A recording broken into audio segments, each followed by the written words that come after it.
মহান আল্লাহ রাব্বুল আলামিন মানবজাতিকে সৃষ্টি করে তাদের মাঝে ভালো মন্দ ও ন্যায় অন্যায় বোঝার যোগ্যতা দিয়েছেন।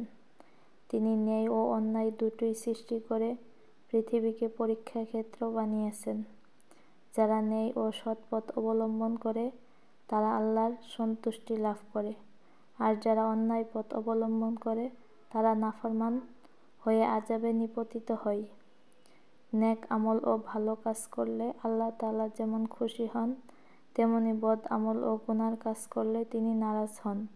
তবে গুনাহগার বান্দাদের জন্য মহান আল্লাহ রাব্বুল আলামিন ক্ষমা ও মাগফিরাতের দরজা খোলা রেখেছেন। যদি বান্দা গুনাহ করে অনুতপ্ত হয়ে আল্লাহর কাছে ক্ষমা চায়, আল্লাহ তাআলা তাকে ক্ষমা করে তার প্রতি সন্তুষ্ট হন। সুতরাং বান্দার কর্তব্য হলো কখনো ভুলক্রমে বা শয়তানের ধোঁকায় পড়ে গুনাহ হয়ে গেলে তৎক্ষণাৎ আল্লাহর দরবারে রুজু হয়ে খাঁটি মনে তওবা ও ইস্তেগফার করা। এতে আশা করা যায় আল্লাহ তাআলা তার গুনাহ মাফ করে দিবেন। তবে যারা লোকচক্ষুর অন্তরালে গুনাহ করে কিন্তু পরে তা মানুষের কাছে প্রকাশ করে দেয়, তারা এর দ্বারা তাদের গুনাহের সাক্ষী বানিয়ে ফেলে। সুতরাং তারা ক্ষমা পাবে কি করে? তাই তারা আল্লাহর ক্ষমা পেতে নাও পারে। সুতরাং মনে রাখা প্রয়োজন যে কোনো অন্যায় কাজ করা যেমন গুনাহ, তা জনসম্মুখে প্রকাশ করাও মারাত্মক গুনাহের কাজ।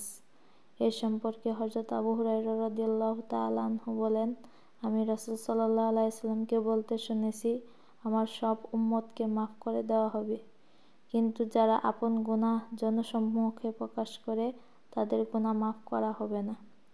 আর জনসম্মুখে প্রকাশ করার বিষয়টি এভাবে যে কোনো ব্যক্তি রাতের বেলায় কোনো অন্যায় কাজ করবে, অতঃপর সে এমনভাবে সকালে পর্দা পরণ করবে যে আল্লাহ তাআলা তার অপরাধ গোপন রেখেছেন, কিন্তু সে মানুষের কাছে বলে বেড়াবে, হে অমুক ব্যক্তি, আমি তো রাতের বেলায় এমন অন্যায় কাজ করেছি। রাসূল সাল্লাল্লাহু আলাইহি ওয়াসাল্লাম বলেন, কি আশ্চর্যের ব্যাপার! আল্লাহ তাআলা তার অপরাধ গোপন রাখেন, অথচ সে আল্লাহর গোপন করা বিষয় মানুষের সামনে প্রকাশ করে দেয়। এ হাদিস থেকে সুস্পষ্ট প্রমাণ হয়, আপন গুনাহ জনসম্মুখে প্রকাশ করা মারাত্মক অপরাধ। এর কারণে বান্দা আল্লাহর করুণা ও মাগফিরাত থেকে দূরে সরে যায়। পক্ষান্তরে কেউ যদি আপন গুনাহের কথা গোপন রাখে, তাহলে আশা করা যায় আল্লাহ তাআলা ওই ব্যক্তিকে দয়া করে মাফ করে দেবেন। হযরত সুফিয়ান বিন মুহরিস রাদিয়াল্লাহু তাআলা আনহু হতে বর্ণিত আছে, এক ব্যক্তি হযরত আব্দুল্লাহ ইবনে উমর রাদিয়াল্লাহু তাআলা আনহুকে বললেন, আপনি রাসূল সাল্লাল্লাহু আলাইহি ওয়াসাল্লামকে নাজওয়ার ব্যাপারে কি বলতে শুনেছেন? তিনি বললেন, কিয়ামতের দিন তোমাদের মধ্যে কেউ আল্লাহর খুবই নিকটবর্তী হবে। আল্লাহ তাআলা তাকে বলবেন, তুমি দুনিয়াতে এমন এমন অন্যায় কাজ করেছ।